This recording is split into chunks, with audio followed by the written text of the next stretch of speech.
네, 사랑하는 성도님 여러분 안녕하십니까? 성경 읽기 100시간입니다. 오늘 이 시간 우리가 세번역 성경으로 하나님의 말씀을 같이 함께 읽어가겠습니다. 함께 읽겠습니다. 에스겔 46장. 나 주 하나님이 말한다. 안뜰의 동쪽 중문은 일하는 엿새 동안 잠가두었다가 안식일에 열고 또 매달 초하루에도 열어야 한다. 왕은 바깥 마당에서 이 문의 현관으로 들어와서 문설주 곁에 서 있어야 한다. 제사장들이 그의 번제물과 화목제물을 바치는 동안에는 그가 그 대문의 문지방 앞에서 엎드려 경배하고 바깥으로 나가야 한다. 그 문은 저녁 때까지 닫지 말아야 한다. 이 땅의 백성도 안식일과 매월 초하루에는 이 문 어귀에서 주 앞에 엎드려 경배해야 한다.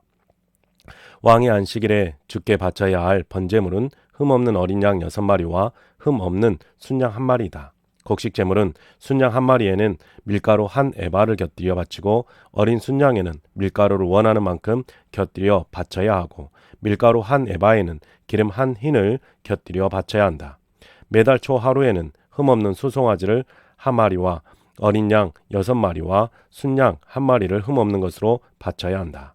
또 곡식 제물로는 수송아지 1마리에는 밀가루 1에바를, 순양 1마리에도 밀가루 1에바를, 어린 양에는 그가 원하는 만큼 곁들여 바칠 것이며 밀가루 1에바에는 기름 1흰을 곁들여 바쳐야 한다. 왕이 성전에 들어올 때에는 중문의 현관으로 들어왔다가 나갈 때에도 그 길로 나가야 한다. 그러나 이 땅의 백성이 성회 때에 주 앞에 나올 경우에는 북쪽 문으로 들어와서 경배한 사람의 남쪽 문으로 나가고 남쪽 문으로 들어온 사람은 북쪽 문으로 나가야 한다. 누구든지 들어온 문으로 되돌아 나가서는 안 되며 반드시 똑바로 앞쪽으로 나가야 한다. 백성이 들어올 때에 왕도 그들과 함께 들어왔다가 그들이 나갈 때에 왕도 함께 나가야 한다. 모든 절기와 성회 때에 바칠 곡식 제물은 수송아지 1마리에는 밀가루 1에바를 곁들이고 순양 1마리에도 밀가루 1에바를 곁들이고 어린 순양에는 원하는 만큼 곁들여 바치고 밀가루 1에바에는 기름 1흰을 곁들여 바쳐야 한다. 왕이 스스로 하고 싶어서 번제물이나 화목제물을 주에게 바치려고 하면 그에게 동쪽으로 난 대문을 열어 주어야 한다. 그는 안식일에 자신의 번제물이나 화목제물을 바친 것과 같이 하고 밖으로 나간 다음에는 그 문을 닫아야 한다. 또 너는 매일 주에게 1년 된 흠없는 어린 양 하나를 번제물로 바쳐야 한다. 너는 아침마다 그것을 바쳐야 한다. 아침마다 바치는 번제물에는 밀가루 6분의 1 에바와 그것을 반죽할 기름 3분의 1 흰을 곁들여 바쳐야 한다.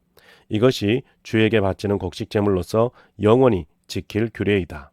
이렇게 제사장들은 아침마다 어린 양과 곡식 제물과 기름을 준비하여 정규적으로 드리는 번제물을 바쳐야 한다. 나 주 하나님이 말한다. 만일 왕이 자신의 아들 가운데서 어떤 아들에게 유산을 떼어서 선물로 주면 그것은 아들의 재산이 된다. 이런 것은 유산으로서 아들의 재산이 된다.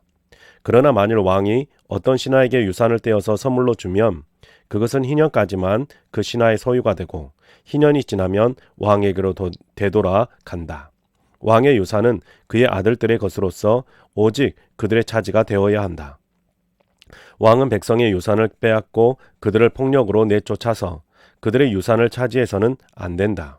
왕은 자신의 재산만을 떼어서 자식들에게 유산으로 나누어 주어야 한다. 그래서 내 백성 가운데서는 아무도 자신의 재산을 잃고 멀리 흩어져 다니는 일이 없게 하여라. 그런 다음에 그가 나를 데리고 중문 곁에 있는 통로로 북쪽에 있는 제사장들의 거룩한 방에 이르렀는데 거기에서 보니 그 거룩한 방들의 뒤편 서쪽에 빈터가 하나 있었다. 그가 나에게 일러 주었다.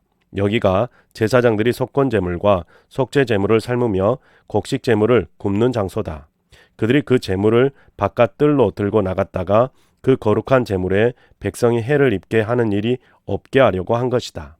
또 그가 나를 바깥 뜰로 데리고 나가서 그 뜰의 네 구석으로 나를 데리고 다녔는데 보니 구석마다 뜰이 하나씩 있었다. 그 뜰의 네 구석에는 담으로 둘린 작은 뜰들이 있었고 그 길이는 40자요 너비는 30자였다. 이렇게 네 뜰의 크기가 같았다. 그 작은 네 뜰에는 돌담이 둘러쳐 있었고 그 돌담 밑으로 돌아가며 고기를 삶는 솥이 걸려 있었다. 그가 내게 일러주었다. 이곳은 성전에서 시중드는 사람들이 백성의 희생제물을 삼는 부엌이다. 47장. 그가 나를 데리고 다시 성전 문으로 갔는데 보니 성전 정면이 동쪽을 향하여 있었는데 문 지방 밑에서 물이 솟아나와 동쪽으로 흐르다가 성전의 오른쪽에서 밑으로 흘러내려가서 제단의 남쪽으로 지나갔다. 또 그가 나를 데리고 북쪽 문을 지나서 바깥으로 나와 담을 돌아서 동쪽으로 난 문에 이르렀는데 보니 그 물이 동쪽 문의 오른쪽에서 솟아나오고 있었다. 그가 줄자를 가지고 동쪽으로 재면서 가다가 천자가 되는 곳에 이르러 나더러 물을 건너 보라고 하기에 건너보니 물이 발목에까지 올라왔다.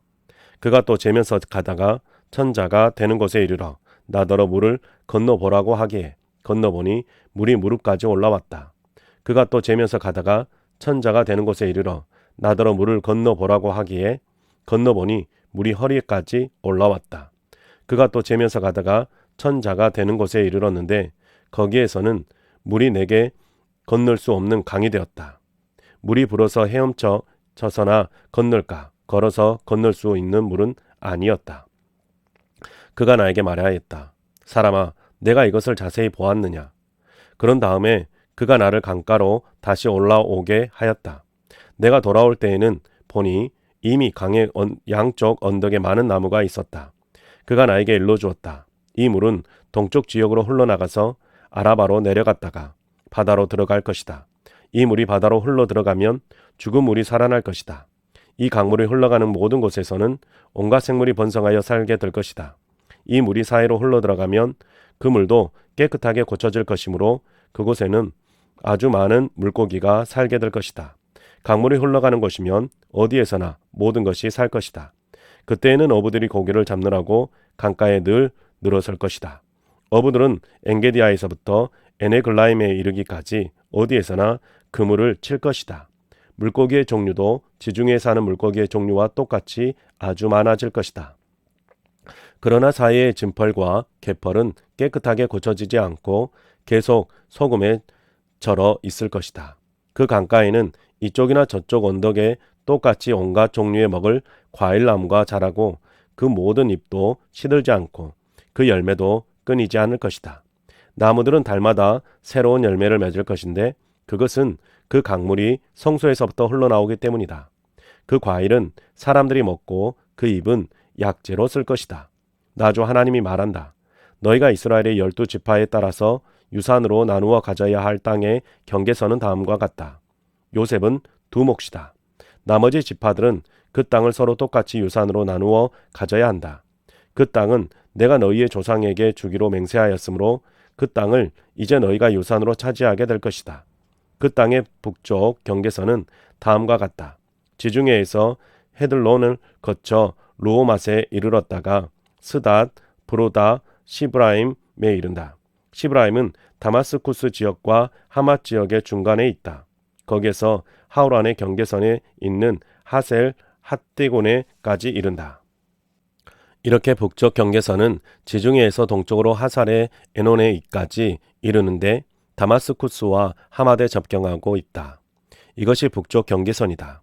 동쪽은 하우란과 다마스쿠스 사이에서 시작하여 길르앗과 이스라엘 땅 사이의 경계인 요단강을 따라 멀리 사이의 다말에까지 이른다. 이것이 동쪽 경계선이다. 남쪽은 다말에서 시작하여 무라복 가데스의 셈을 지나 이집트 시내를 거쳐 지중해에 이른다. 이것이 남쪽 경계선이다. 서쪽 경계선은 지중해이다. 이 바다가 경계가 되어 루하맛으로 건너편에까지 이른다. 이것이 서쪽의 경계선이다. 이 땅을 너희가 이스라엘 모든 지파별로 나누어 가져라. 너희는 말할 것도 없고 너희 가운데 거류하는 외국 사람들 곧 너희들 가운데서 자녀를 낳으면서 머무쳐 사는 거류민들도 함께 그 땅을 유산으로 차지하게 하여라. 너희는 거류민들을 본토에서 태어난 이스라엘 족속과 똑같이 여겨라. 그들도 이스라엘 지파들 가운데 끼어서 제비를 뽑아 유산을 받아야 한다. 거류민에게는 그들이 함께 살고 있는 그 지파에서 땅을 유산으로 떼어 주어야 한다. 나 주 하나님의 말이다. 48장. 지파들의 이름은 다음과 같다. 가장 북쪽에서부터 시작하여 헤들론 길을 따라 루오맛을 지나서 다마스쿠스와 하맛에 접경한 경계선을 타고 하살 에노네까지 곧 북쪽으로 하맛 경계선에 이르는 땅의 동쪽에서 서쪽까지의 땅은 단 지파의 몫이다. 단 지파의 경계선 다음으로 동쪽에서 서쪽까지는 아셀 지파의 몫이다. 아셀 지파의 경계선 다음으로 동쪽에서 서쪽까지는 납달리 지파의 몫이다. 납달리 지파의 경계선 다음으로 동쪽에서 서쪽까지는 므낫세 지파의 몫이다. 므낫세 지파의 경계선 다음으로 동쪽에서 서쪽까지는 에브라임 지파의 몫이다. 에브라임 지파의 경계선 다음으로 동쪽에서 서쪽까지는 루벤 지파의 몫이다. 루벤 지파의 경계선 다음으로 동쪽에서 서쪽까지는 유다 지파의 몫이다. 유다 지파의 경계선 다음으로 동쪽에서 서쪽까지는 너희가 거룩하게 바쳐야 할 땅이다. 그 너비는 25,000자이고 그 길이는 다른 지파들의 목과 같이 동쪽에서 서쪽까지고 그 한가운데 성소를 세워야 한다. 너희가 주께 거룩하게 바쳐야 할 땅은 길이가 25,000자요 너비가 10,000자이다.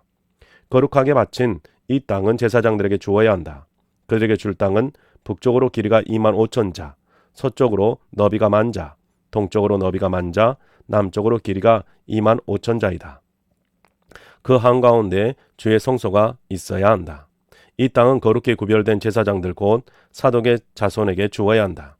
그들은 이스라엘 자손이 잘못된 길로 갔을 때 레위 지파의 자손이 잘못된 길로 간 것처럼 하지 않고 내가 맡겨준 직책을 지킨 사람들이다.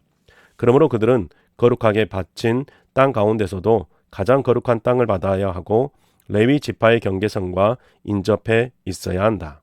레위 지파가 차지할 땅도 제사장들의 경계선 옆에 그 길이가 25,000자요 너비가 10,000자이다. 그 전체의 길이는 25,000자요 너비는 20,000자이다. 그들은 이 땅을 팔거나 다른 땅과 바꿀 수가 없고 또 가장 좋은 이 부분을 다른 사람의 손에 넘겨주어서도 안 된다. 그것은 주의 거룩한 땅이기 때문이다. 너비가 5,000자요 길이가 25,000자인 나머지 땅은 성읍을 세울 속된 땅이다. 그 한가운데에 있는 땅은 성읍을 세워서 거주지로 사용하고 그 나머지는 빈토로 사용하여라. 그 성읍의 크기는 다음과 같다.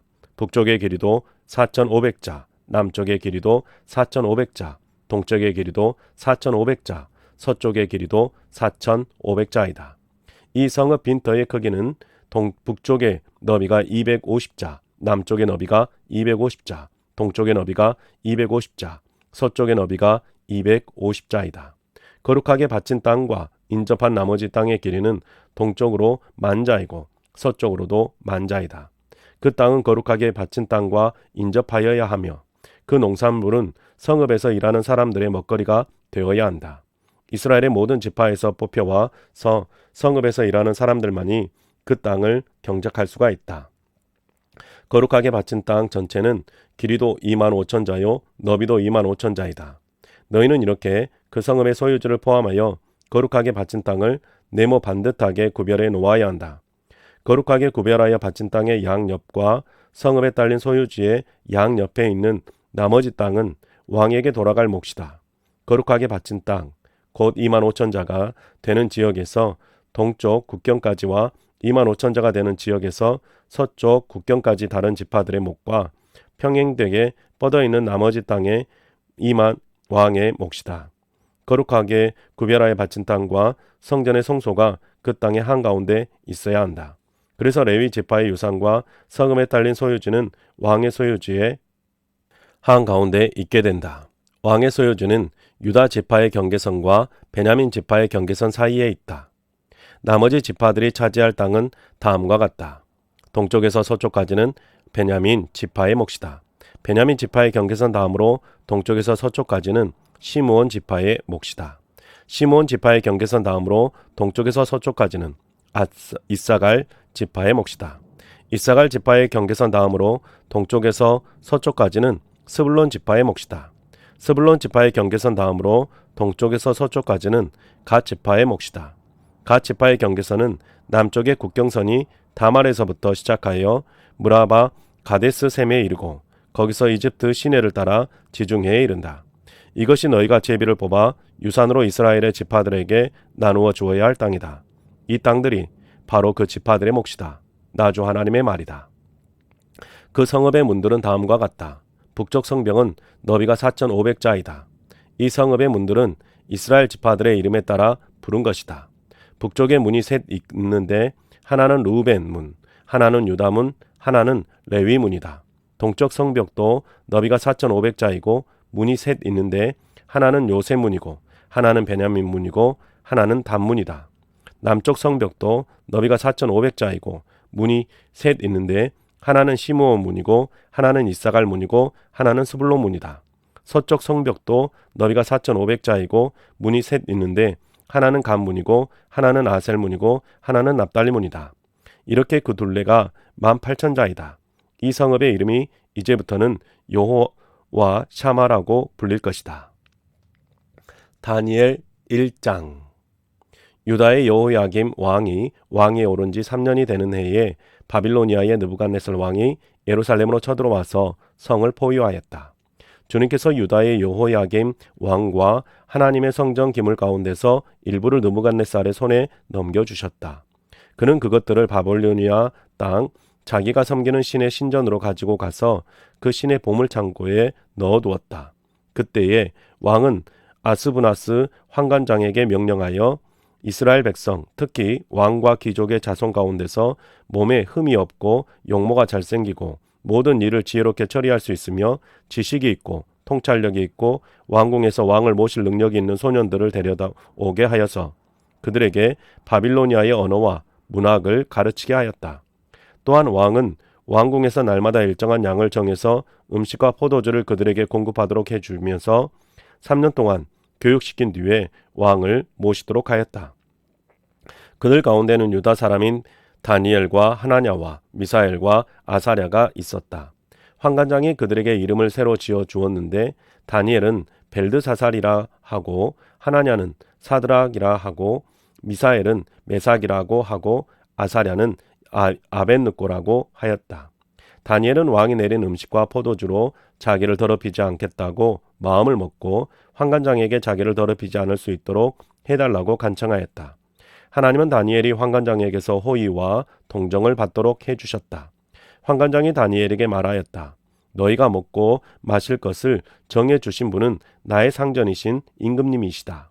임금님께서 너희의 얼굴이 너희와 같은 나이의 젊은이들보다 더 상해 있는 것을 보시게 될까 두렵다. 그렇게 되면 너희 때문에 내 목숨이 임금님 앞에서 위태롭게 될 것이다. 다니엘은 감독관에게로 갔다.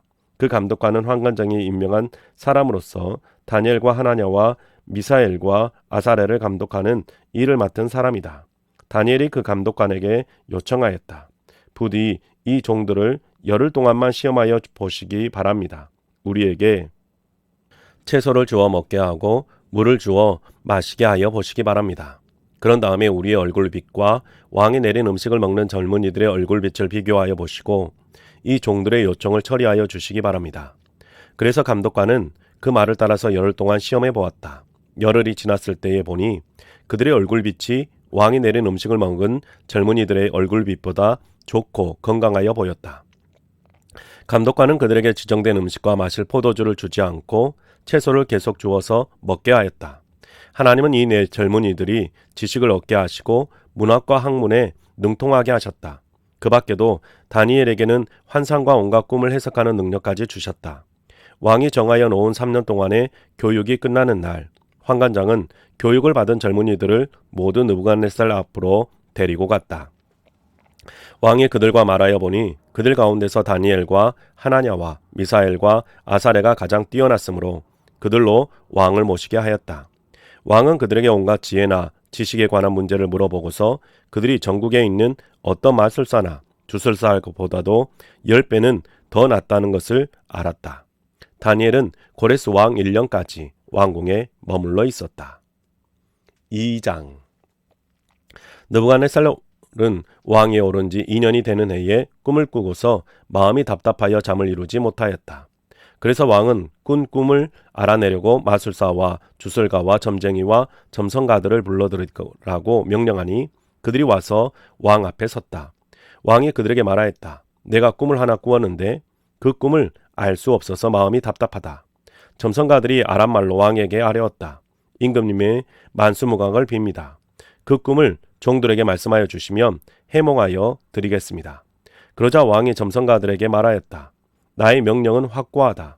너희가 그 꿈의 내용과 해몽을 나에게 말해주지 못하면 너희의 몸은 토막이 날 것이며 너희의 집은 쓰레기 더미가 될 것이다.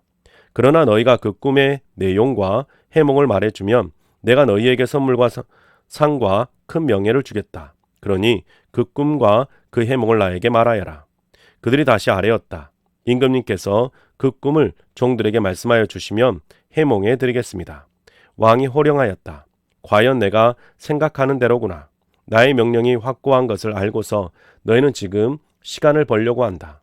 너희가 그 꿈을 나에게 말해주지 못하면 너희는 모두 같은 벌을 받게 될 것이다. 너희가 시간이 지나면 사태가 바뀌겠거니 하면서 내 앞에서 터무니없는 거짓말을 하기로 함께 모의한 줄을 내가 모를 듯 싶으냐. 이제 그 꿈을 나에게 말하여라. 그러면 너희가 나에게 해몽도 하여 알려줄 수 있을 것으로 알겠다. 점성가들이 왕에게 아뢰었다. 임금님께서 하시고자 하시는 그 일을 임금님께 알려드릴 수 있는 사람은 세상에 아무도 없습니다.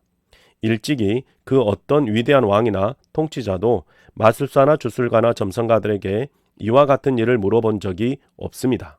임금님께서 물으신 것은 너무 어려워서 육체를 가진 사람과 함께 살지 않는 신들이라면 몰라도 아무도 그 일을 임금님께 알려드릴 수 없습니다. 이 말을 듣자 왕은 성이 나서 크게 화를 내며 바빌론의 지혜자를 모두 죽이라는 명령을 내렸다. 명령이 공포되니 지혜자들이 죽게 되었다.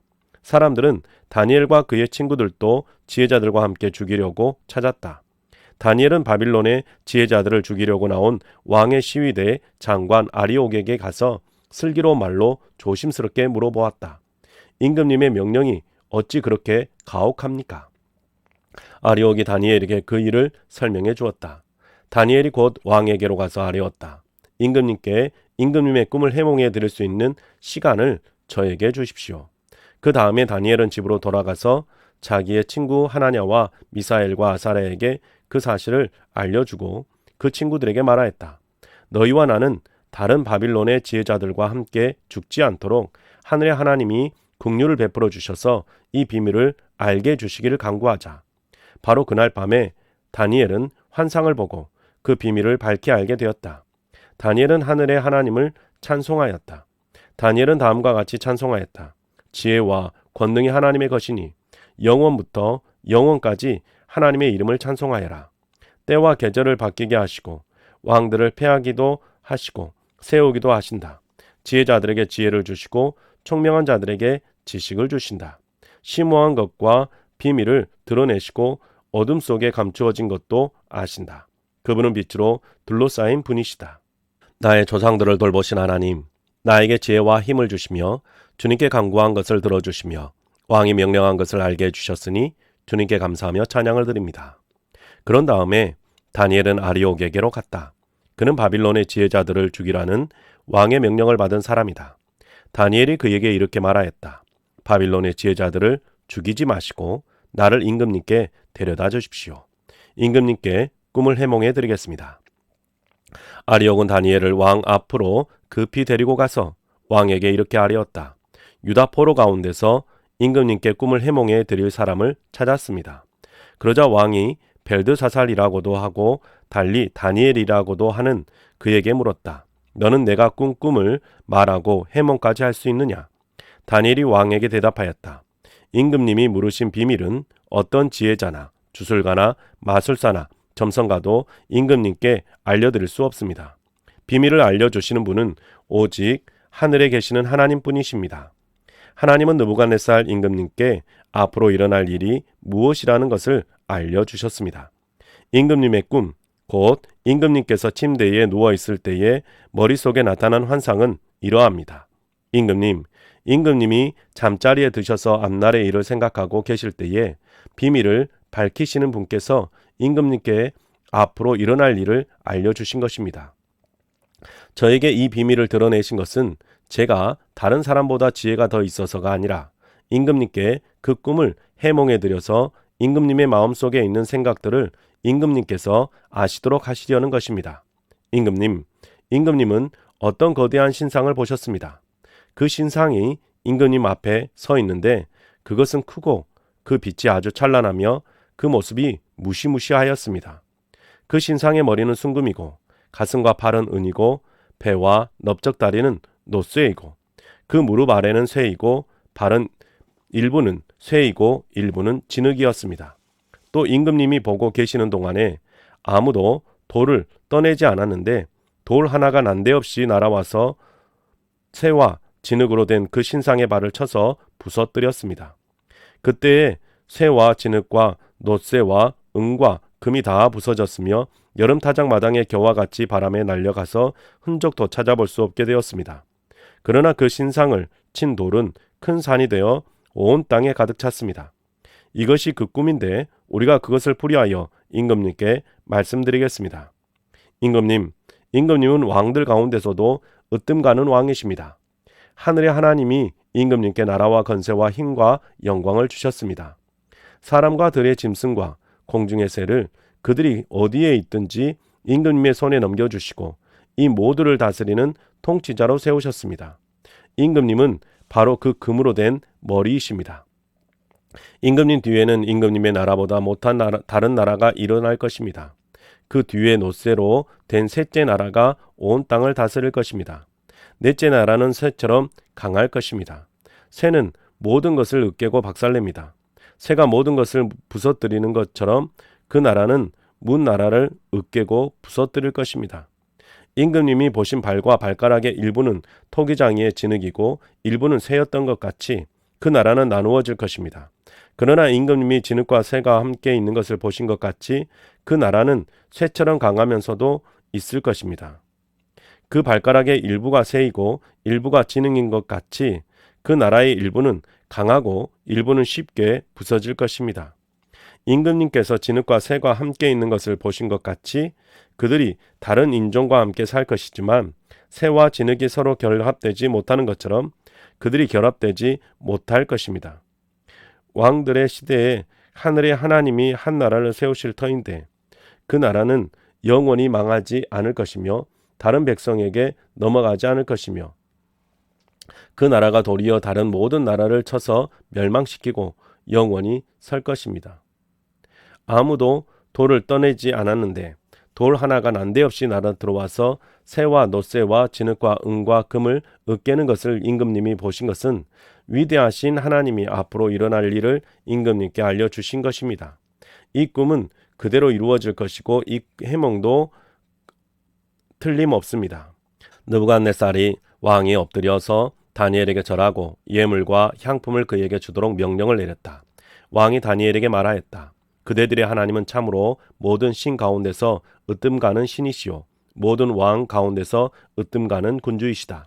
그대가 이 비밀을 드러낼 수 있었으니 과연 그대의 하나님은 비밀을 드러내는 분이시다. 왕은 다니엘의 지위를 높이고 귀한 선물을 많이 주며 그를 바빌론 지역의 통치자와 바빌론 모든 지혜의 어른으로 삼았다.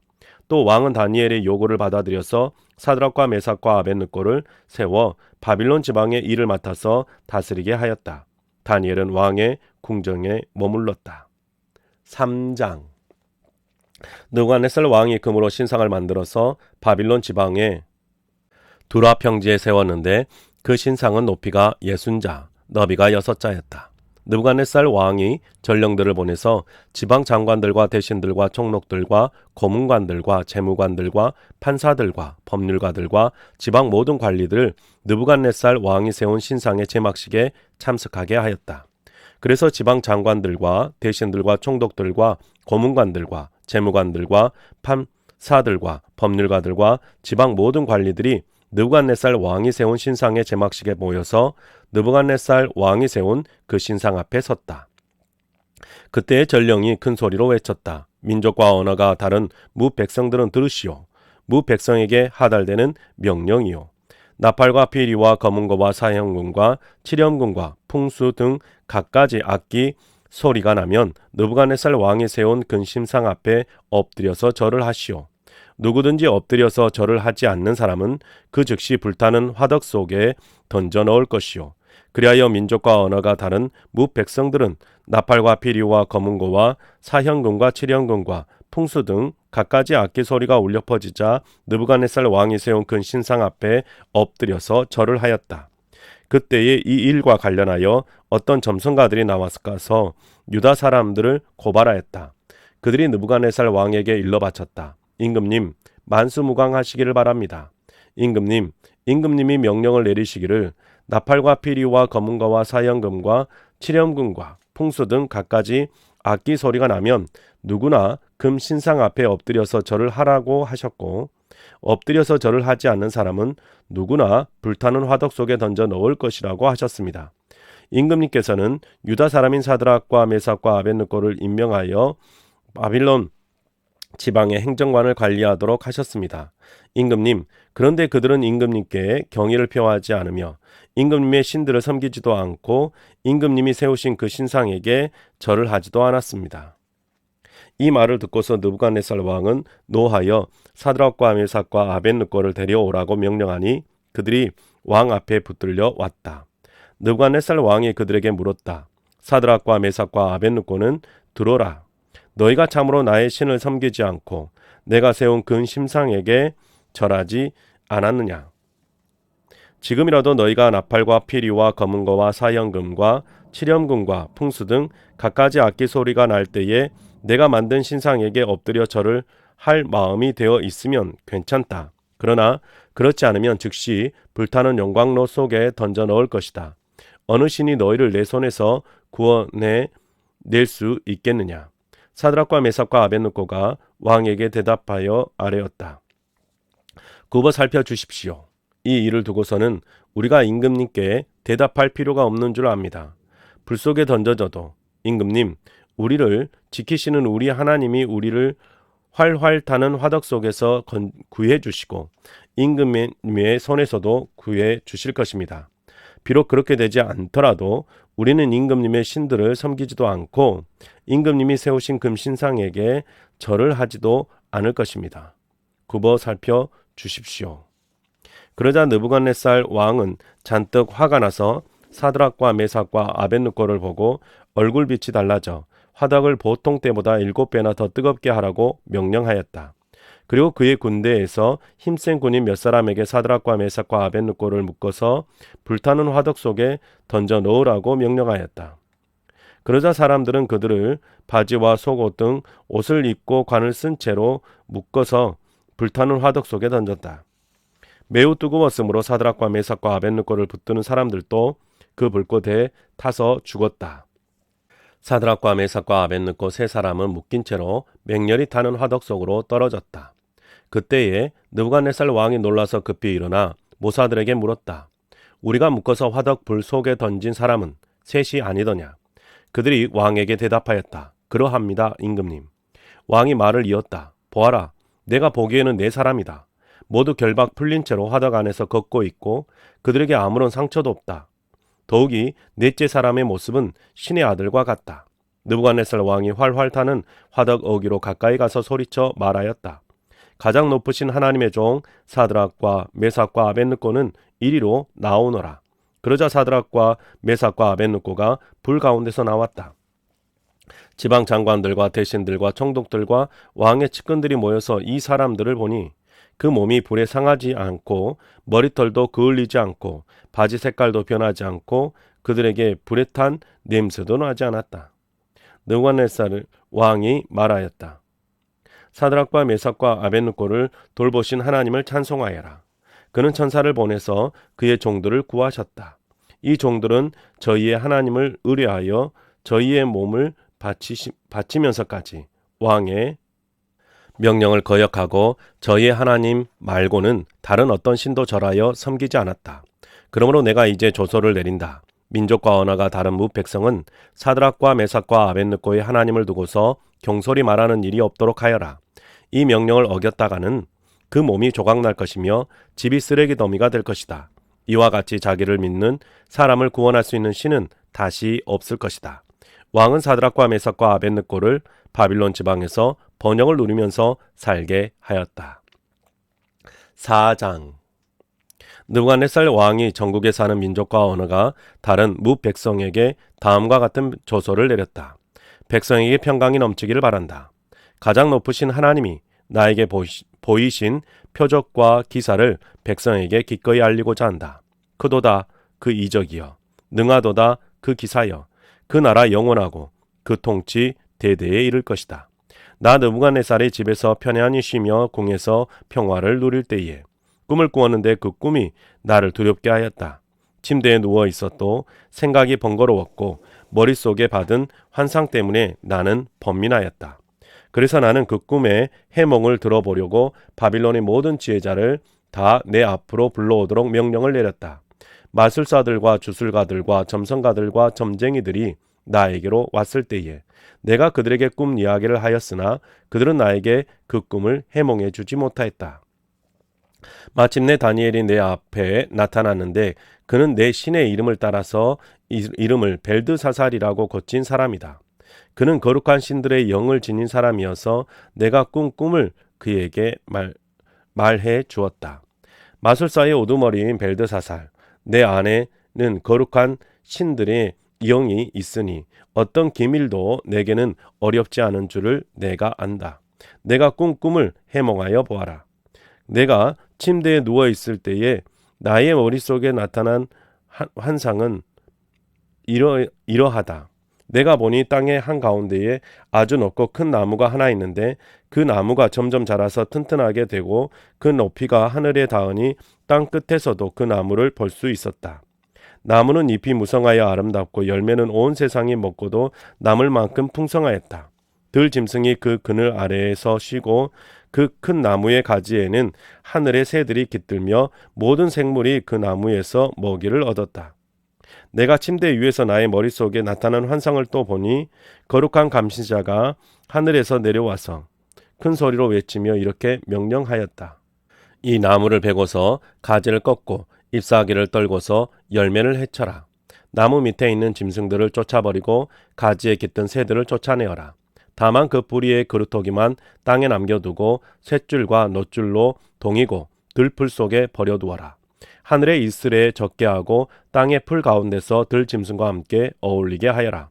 또 그의 마음은 변하여서 사람의 마음과 같지 않고 짐승의 마음을 가지고서 7대를 지낼 것이다. 이것은 감시자들이 명령한 것이며 거룩한 이들이 말한 것이다. 이것은 가장 높으신 분이 인간의 나라를 지배하신다는 것과 뜻에 맞는 사람에게 나라를 주신다는 것과 가장 낮은 사람을 그 위에 세우신다는 것을 사람들이 알도록 하려는 것이다. 나 느부갓네살 왕이 이런 꿈을 꾸었으니 너 벨드사살은 이 꿈을 해몽하여라. 내 나라의 모든 지혜자가 그 꿈을 해몽하여 나에게 알려주지 못하였으나 너는 내 안에 거룩한 신들의 영이 있으니 할 수 있을 것이다. 왕의 말이 끝났을 때에 일명 벨드사살이라고 하는 다니엘은 한동안 놀라서 몹시 당황하였다. 왕이 그에게 말하였다. 벨드사살아, 그 꿈과 그 해몽이 어떠하든지 번민하지 말아라. 벨드사살이 아뢰었다. 임금님, 이 꿈은 임금님의 원수들이 꾸었더라면 좋았을 뻔했습니다. 해몽도 임금님의 원수들에게나 해줄 수 있으면 좋겠습니다. 임금님이 보신 그 나무는 점점 자라서 튼튼해지고 그 높이가 하늘에까지 닿아서 땅끝 어디에서나 그 나무를 볼 수 있었고 그 잎이 무성하여 아름답고 그 열매가 아주 많아서 온 세상 피조물의 먹거리가 되었고 그 나무 아래에서 들짐승이 쉬었으며 그 가지에는 하늘의 새들이 깃들었다고 하셨습니다. 임금님, 그 나무는 바로 임금님이십니다. 임금님은 강대해지셨습니다. 임금님의 강대함이 하늘에 닿았고 임금님의 통치가 땅끝까지 이르렀습니다. 임금님이 보시니 거룩한 감시자가 하늘로부터 내려와서 이렇게 말하였습니다. 이 나무를 베어 없애되 다만 뿌리의 그루터기는 땅에 남겨두고서 쇠줄과 놋줄로 동여서 들풀 속에 버려두고 하늘에서 내리는 이슬에 적게 하고 들짐승과 함께 어울리게 하여라. 이렇게 7대를 지내도록 하여라. 임금님, 그 해몽은 이러합니다. 가장 높으신 분이 내리신 명령이 임금님께 미칠 것입니다. 임금님은 사람에게서 쫓겨나셔서 들짐승과 함께 사시며 소처럼 풀을 듣고 하늘에서 내리는 이슬에 젖으실 것입니다. 이렇게 7대가 지나간 뒤에 임금님은 비로소 가장 높으신 분이 인간의 나라를 다스리신다는 것과 누구든지 그의 뜻에 맞는 사람에게 나라를 주신다는 것을 깨달으실 것입니다. 또 나무 뿌리에 그루터기를 남겨두라고 명령하신 것은 하나님이 세상을 다루신다는 것을 임금님이 깨달으신 다음에야 임금님의 나라가 굳게 선다는 뜻입니다. 그러니 임금님은 저의 조언을 받아 주시기를 바랍니다. 공의를 행하셔서 임금님의 죄를 속하시고 가난한 백성에게 자비를 베푸셔서 죄를 속하시기 바랍니다. 그렇게 하시면 임금님의 영화가 지속될 수 있을지도 모릅니다. 이 모든 일이 다 느부갓네살 왕에게 그대로 일어났다. 12달이 지난 뒤에 어느 날 왕이 바빌론 왕궁 옥상에서 거닐면서 혼자 중얼거렸다. 내가 세운 이 도성, 이 거룩대한 바빌론을 보아라. 나의 권세와 능력과 나의 영화와 위엄이 그대로 나타나 있지 않느냐. 이 말이 왕의 입에서 채 떨어지기도 전에 하늘에서부터 내려오는 말소리가 들렸다. 느부갓네살 왕아, 너에게 선언한다. 왕권이 너에게서 떠났다. 너는 사람 사는 세상에서 쫓겨나서 들짐승과 함께 살면서 소처럼 풀을 뜯어먹을 것이다. 이와 같이 7대를 지낸 다음에야 너는 가장 높으신 분이 인간의 나라를 다스리신다는 것과 그의 뜻에 맞는 사람에게 나라를 주신다는 것을 알게 될 것이다. 바로 그 순간에 이 말이 느부갓네살 왕에게 이루어져서 그가 사람 사는 세상에서 쫓겨나서 소처럼 풀을 뜯어먹으며 몸은 하늘에서 내리는 이슬에 젖었고 머리카락은 독수리의 깃털처럼 자랐으며 손톱은 새의 발톱같이 자랐다. 정해진 기간이 다 되어 나 느부갓네살은 하늘을 우러러 보고서 정신을 되찾았고 그리고 가장 높으신 분을 찬송하고 영원하신 분을 찬양하며 그에게 영광을 돌렸다. 그의 통치 영원하고 그의 나라 대대로 이어진다. 그는 땅의 모든 거민을 없애는 것 같이 여기시며 하늘의 군대와 이 땅의 모든 거민에게 뜻대로 하시지만 아무도 그가 하시는 일을 막지 못하고 무슨 일을 이렇게 하셨느냐고 그에게 물을 사람이 없다. 내가 정신을 되찾았을 때에 나의 명예와 위엄과 나라의 영화가 회복되었고 나의 고문관들과 대신들이 나를 찾아왔으며 나는 이전보다 더 큰 영예를 받으면서 왕위를 회복하였다. 이제 나 느부갓네살은 하늘의 왕을 찬양하고 높이며 그분에게 영광을 돌리는 바이다. 과연 그가 하시는 일은 모두 참되며 그의 모든 길은 공의로우니 그는 교만한 일을 낮추신다. 5장 벨사살 왕이 귀한 손님 1000명을 불러서 큰 잔치를 베풀고 그 1000명과 더불어 술을 마셨다. 벨사살 왕은 술을 마시면서 명령을 내려서 그의 아버지 느부갓네살 왕이 예루살렘 성전에서 가져온 금그릇과 은그릇들을 가져오게 하였다. 왕과 귀한 손님과 왕비들과 후궁들이 모두 그것으로 술을 마시게 할 참이었다. 그래서 예루살렘에 있는 하나님의 집 성전에서 가져온 금그릇들을 꺼내서 왕과 귀한 손님과 왕비들과 후궁들이 그것으로 술을 마셨다. 그들은 술을 마시고서 금과 은과 동과 철과 나무와 돌로 만든 신들을 찬양하였다. 그런데 바로 그때에 갑자기 사람의 손이 나타나더니 촛대 앞에 있는 왕궁 석고 벽 위에다가 글을 쓰기 시작하였다. 왕은 그 손가락에 글을 쓰는 것을 보고 있었다. 그러다가 왕의 얼굴빛이 창백해지더니 공포에 사로잡혀서 넓적 다리에 힘을 잃고 무릎을 서로 부딪히며 떨었다. 왕은 큰 소리로 외쳐서 주술가들과 점성가들을 불러오게 하였다. 그들이 들어왔을 때에 그는 바빌론의 지혜자들에게 말하였다. 누구든지 이 글자를 읽고서 그 뜻을 나에게 알려주는 사람은 자색 옷을 입히고 금 목걸이를 목에 걸어주며 이 나라에서 셋째 가는 통치자로 삼겠다. 왕궁 지혜자들이 모두 나왔으나 아무도 그 글자를 읽는 사람이 없었고 그 뜻을 왕에게 알려주는 사람도 없었다. 벨사살 왕은 크게 낙심하여 얼굴빛이 변하였고 손님들도 당황하였다. 왕과 귀한 손님들의 고함 소리를 듣고서 왕의 어머니가 연회장으로 들어갔다. 왕의 어머니가 왕에게 말하였다. 임금님의 만수무강을 빕니다. 임금님은 너무 번민하지 마시고 얼굴에서 근심을 떨쳐버리시기 바랍니다. 임금님의 나라의 거룩한 신들의 영을 받은 한 사람이 있습니다. 그는 임금님의 아버지 때의 명철과 총명과 신들의 지혜와 같은 지혜를 가진 사람으로 알려진 인물입니다. 임금님의 아버지 느부갓네살 왕께서는 그 사람을 마술사들과 주술사들과 점성술가들과 점성가들의 우두머리로 세우셨습니다. 그의 이름은 다니엘입니다. 그에게는 탁월한 정신과 지식과 꿈을 해몽하는 총명이 있어서 수수께끼도 풀었고 어려운 문제도 해결했습니다. 느부갓네살 왕은 그의 이름을 벨드사살이라고 부르셨습니다. 이제 다니엘을 불러보십시오. 그러면 그가 그 글자를 풀어서 임금님께 알려드릴 것입니다. 다니엘이 왕 앞에 나오니 왕이 다니엘에게 물었다. 그대가 바로 나의 부왕께서 유다에서 데려온 유다 포로 가운데 하나인 그 다니엘이란 사람이요. 나는 그대의 이야기를 들었소. 그대에게는 신들의 영이 있고 명철과 총명과 탁월한 지혜가 있다고 들었소. 내가 지혜자들과 주술가들을 이리로 불러와서 이 글자를 읽고서 내 앞에서 그 뜻을 알아내라고 하였으나 그들이 이 글자의 뜻을 나에게 풀이하여 주지 못하였소. 그러나 나는 그대가 글자를 해석할 수 있고 어려운 문제도 풀 수 있다고 들었소. 지금 그대가 이 글자를 읽고 나에게 뜻을 풀이하여 주면 그대에게 자색 옷을 입히고 목에 금 목걸이를 걸어주고 이 나라에서 셋째 가는 통치자로 삼겠소. 다니엘이 왕 앞에서 아뢰었다. 임금님이 주시겠다는 선물은 거두시고 임금님이 내리실 상급은 다른 사람에게 주시기 바랍니다. 그럴지라도 저는 이 글자를 읽고서 그 뜻을 풀이하여 임금님께 알려드리겠습니다. 임금님, 가장 높으신 하나님이 임금님의 아버지 느부갓네살 왕께 나라와 큰 권세와 영광과 위엄을 주셨습니다. 하나님이 그에게 큰 권세를 주셨으므로 민족과 언어가 다른 무 백성들이 그 앞에서 떨면서 무서워하였으며 부친께서는 마음대로 사람을 죽이기도 하고 마음대로 사람을 살리기도 하고 마음대로 사람을 높이기도 하고 마음대로 사람을 낮추기도 하셨습니다. 그러나 부친께서 마음이 높아지고 생각이 거만하여지셔서 교만하게 행동을 하시다가 왕 위에서 쫓겨나셔서 명예를 잃으신 일이 있었습니다.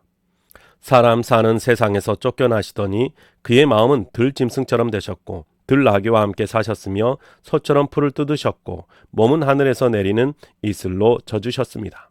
그때야 비로소 부친께서는 가장 높으신 하나님이 인간의 나라를 다스리시고 하나님의 뜻에 맞는 사람을 그 자리에 세우시는 줄을 깨닫게 되셨습니다. 느부갓네살의 아드님이신 벨사살 임금님은 이 모든 일을 아시면서도 마음을 겸손하게 낮추지 않으시고 하늘의 임금님이시요 주님이신 분을 거역하시고 스스로를 높이시며 하나님의 성전에 있는 그릇들을 가져오게 하셔서 임금님과 귀한 손님과 왕비들과 후궁들이 그것으로 술을 마시게 하셨습니다. 그리고 임금님은 보거나 듣거나 알지도 못하는 금과 은과 동과 새와 나무와 돌로 만든 신들은 찬양하시면서도 임금님의 호흡과 그 모든 길을 주장하시는 하나님께는 영광을 돌리지 않으셨습니다. 그러므로 하나님이 손을 보내셔서 이 글자를 쓰게 하신 것입니다.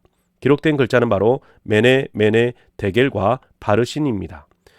그 글자를 해석하면 이러합니다. 메네는 하나님이 이미 임금님의 나라의 시대를 계산하셔서 그것이 끝나게 하셨다는 것이고, 데겔은 임금님이 저울에 달리셨는데 무게가 부족함이 드러났다는 것이고, 바르신은 임금님의 왕국이 둘로 나뉘어서 메대와 페르시아 사람에게 넘어갔다는 뜻입니다.